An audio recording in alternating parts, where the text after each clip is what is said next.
Assalamualaikum warahmatullahi wabarakatuh. Hai para pencinta catur dan para caturmania, selamat datang kembali di Legenda Catur Dunia. Grand Chess Tour 2021 sudah dimulai tadi malam kawan, dengan seri pertamanya Superbet Chess Classic yang berlangsung di Bukares, Romania. Ini adalah turnamen tatap muka kawan, dan edisi tahun ini agak berbeda dengan edisi sebelumnya, yaitu tahun 2019 yang memainkan 8 seri. Di tahun ini hanya ada 5 seri.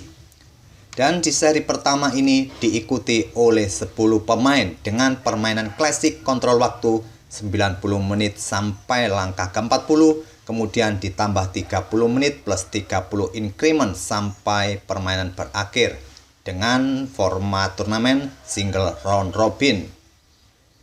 Kemarin ada yang tanya kenapa Magnus Carlsen di turnamen ini tidak ikut. Magnus Carlsen tidak ikut di turnamen Grand Chess Tour 2021 ini kawan, karena jadwal turnamen yang dia ikuti untuk tahun ini cukup padat. Dan dia juga nanti bulan November juga harus mempersiapkan diri bertarung melawan Ian Nepo dalam perebutan atau untuk mempertahankan gelar juara dunianya. Di turnamen seri pertama ini total hadiahnya sebesar 325.000 US dollar. Dan pagi ini admin akan pilih game antara Anish Giri melawan Grandmaster tuan rumah Daniil Bogdan. Daniil Bogdan ini adalah pemain pengganti kawan yang menggantikan Richard Rapport yang mundur dari turnamen di hari-hari terakhir sebelum turnamen ini dimulai. Dan perlu diketahui, semua partai yang berlangsung tadi malam berakhir remis. Tapi game Anish Giri inilah yang paling menarik untuk kita ulas. Anish Giri pegang hitam kawan, dan lawannya Daniil Bogdan pegang putih mengawali permainan dengan pion D4. Dibalas dengan D5, pion C4, pion C6, kita dapati permainan Slav defense dari Anish Giri, kuda putih C3, kuda hitam F6, kuda putih F3, dan pion E6. Lanjut Anish Giri mentransposisi ke pertahanan semi-Slav defense. Pada posisi ini ada beberapa langkah lanjutan bagi putih kawan untuk melanjutkan pilihannya, tapi admin akan pilihkan 3 yang paling populer.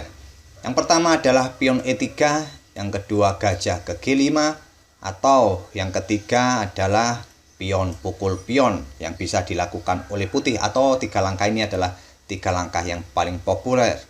Di sini putih atau Daniil Bogdan memilih langkah gajah ke G5, dan 3 langkah balasan yang paling umum bagi hitam di langkah berikutnya adalah langkah pion H6 mengusir gajah, mengembangkan kuda B ke D7, atau pukul pion di peta C4.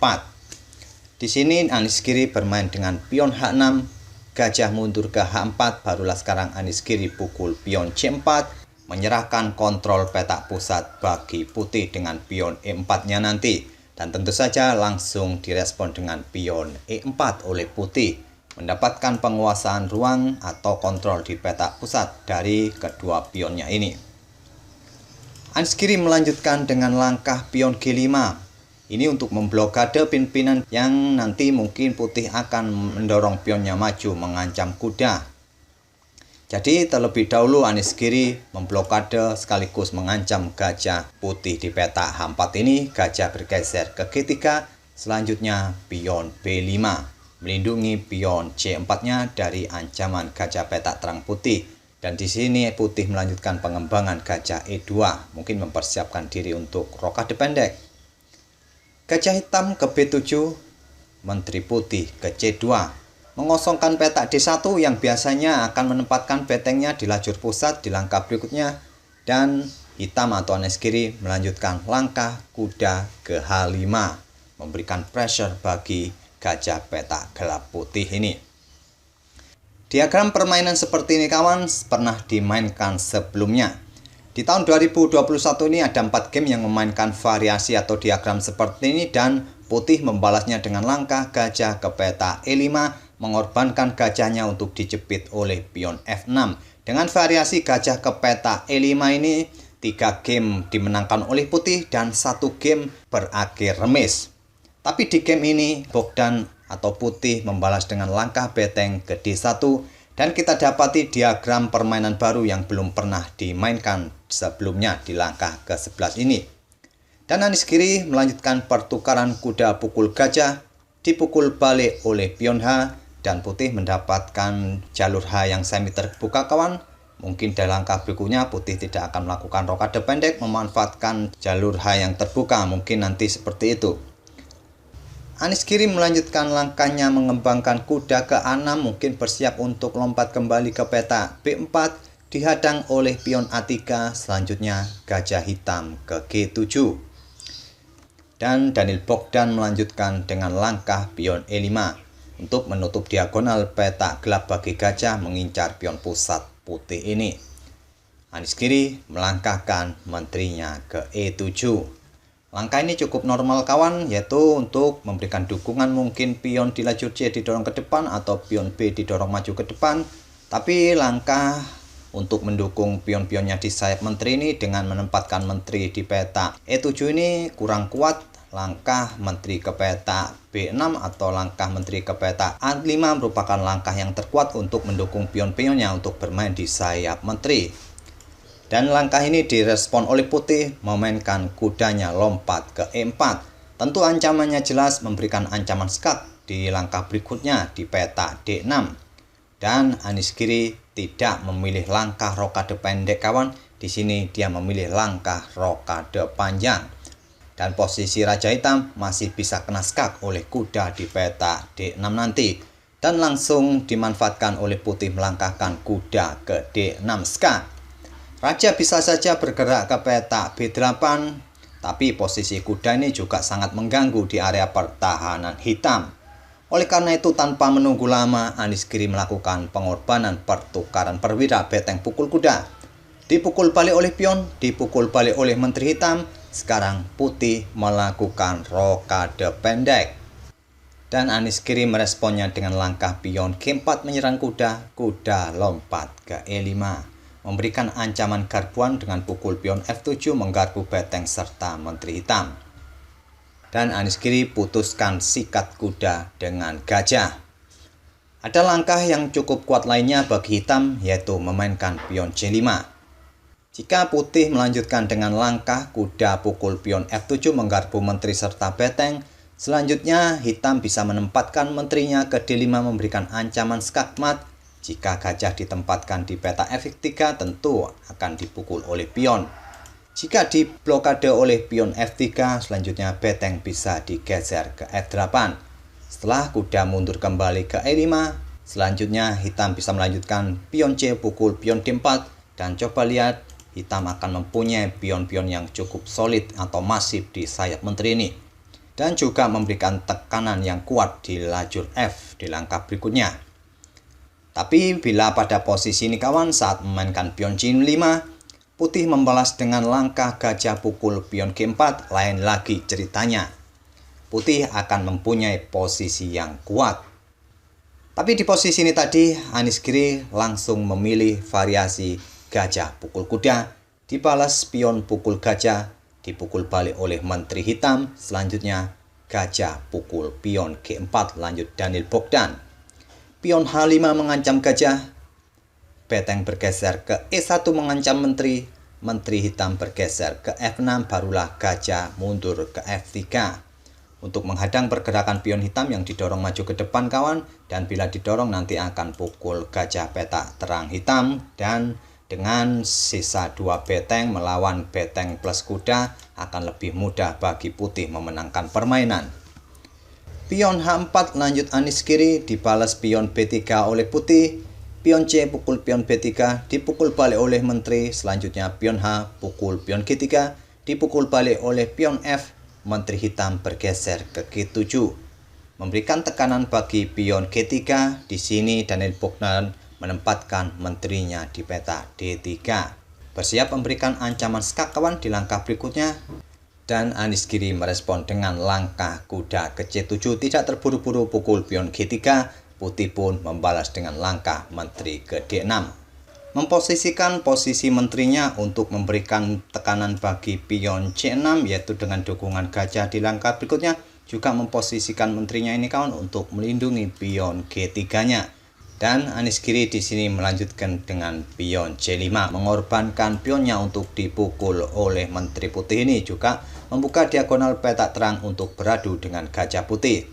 Bila Menteri Putih ini bergeser ke petak atau pukul pion C5 ini kawan, maka langkah ini adalah langkah blunder. Hitam selanjutnya akan pukul gajah, setelah dipukul balik, Menteri Hitam bisa pukul pion G3 dan selanjutnya akan memberikan ancaman skakmat. Tapi putih tidak tergoda pukul pion C5 ini kawan, tapi dia juga melewatkan langkah kemenangannya. Di sini Bogdan melangkahkan menterinya ke D7 skak. Langkah kemenangan yang dilewatkan oleh putih pada posisi ini kawan adalah bermain dengan langkah beteng naik ke E5. Ini adalah langkah kemenangannya untuk menjaga posisi menekan bagi putih di langkah berikutnya. Beteng memberikan tekanan bagi pion C5 atau nanti bisa digeser ke petak C5 ini untuk memberikan pressure bagi kuda di petak C7 nantinya, memberikan ancaman skakmat. Dan nanti keunggulan pion oleh hitam akan berkurang satu pion.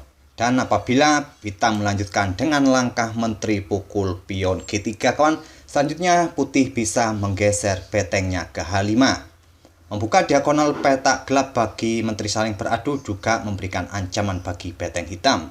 Menteri pukul menteri, beteng putih pukul beteng hitam skak, raja ke D7, beteng pukul menteri skak, setelah dipukul balik oleh raja hitam, gajah bisa pukul gajah hitam di B7, dan dengan komposisi ini kawan, saya rasa peluang putih sangat besar untuk memenangkan permainan. Tapi pada posisi seperti ini tadi kawan, Daniel Bogdan memilih langkah menteri ke D7 skak. Raja bergeser ke B8, gajah pukul gajah dipukul balik oleh raja. Dan beteng pukul pion E6. Pion hitam tidak akan berani pukul beteng, begitu juga dengan kuda tidak bisa pukul beteng karena posisi menteri putih berada di baris ke-6 memberikan pimpinan bagi pion serta kuda hitam ini. Menteri hitam atau Aniskiri pukul pion G3, menteri putih ke C6 skak, raja ke B8, dan menteri putih ke D6. Menawarkan pertukaran menteri dan tawaran diterima oleh Aniskiri. Menteri pukul menteri, dipukul balik oleh beteng putih, dan selanjutnya raja bergeser ke B7. Beteng bergeser ke F6 mengincar pion, pion di backup oleh beteng di H7. Beteng putih naik ke D7 memberikan pressure bagi pion serta kuda, dan pion B4 lanjut Aniskiri. Pion A pukul pion B4 dipukul balik oleh pion C, raja putih bergerak ke pusat ke F2, pion A5 lanjut Aniskiri. Raja putih ke E2, beteng hitam bergeser ke G7 mengincar pion G2, beteng F pukul pion F7, beteng hitam pukul pion G2 skak, raja ke D1, beteng ke G1 skak, raja ke C2, beteng ke G2 skak, dan seterusnya kawan sampai beberapa langkah terus melakukan skak oleh Aniskiri dan terjadi repetition move di sini dan akhirnya permainan berakhir remis di langkah ke-47. Memang dengan diagram atau komposisi seperti ini kawan sangat sulit bagi putih untuk memetik kemenangan. Walaupun dia unggul kualitas perwira dengan sepasang beteng, tapi dengan adanya kuda plus beteng hitam ini plus 2 pion, sangat sulit juga bagi putih untuk memenangkan permainan. Begitu juga dengan hitam kawan, walaupun mempunyai beteng kuda plus 2 pion yang berpotensi promosi, tapi untuk meloloskan kedua pionnya untuk promosi ini juga sangat sulit. Memang secara kasat mata atau secara manual jika kita menganalisanya memang sangat sulit. Tapi jika kita menganalisanya menggunakan engine seperti Stockfish atau Lilia Jet Zero, maka permainan akan kita dapatkan permainan yang remis. Coba kita lihat di posisi langkah ke-46 kawan saat posisi skak seperti ini. Jika raja bergeser ke petak B3 untuk mendekati pion yang ada di petak A5, beteng hitam akan tetap melakukan skak. Dan di sini ada dua pilihan bagi raja putih, bisa bergerak ke petak C4 atau ke petak A4. Jika bergerak ke petak A4 maka akan terjadi skakmat berikutnya di petak A3. Jika dia bergerak ke petak C4 maka akan memberikan kesempatan beteng melakukan skak lagi dan akan mempunyai kesempatan untuk mendorong pionnya nanti dan akan mempunyai potensi segera promosi dua pion hitam. Jadi langkah Raja mendekati dua pion hitam ini adalah langkah kesalahan bagi Raja Putih nantinya. Oleh karena itu, untuk mempertahankan posisi agar tidak kalah, memang sepatutnya Raja bolak-balik saat kena skak tadi. Dan itulah kawan permainan antara Daniil Bogdan, pecatur tuan rumah asal Romania, melawan Anish Giri di babak pertama Superbet Chess Classic Romania Bukares. Sekali lagi, 5 game atau 5 partai yang terjadi tadi malam kesemuanya berakhir remis. Semoga permainan kedua pemain tadi bisa menghibur kawan-kawan di pagi minggu ini. Kita akan bertemu di video-video berikutnya. Terima kasih. Wassalamualaikum warahmatullahi wabarakatuh.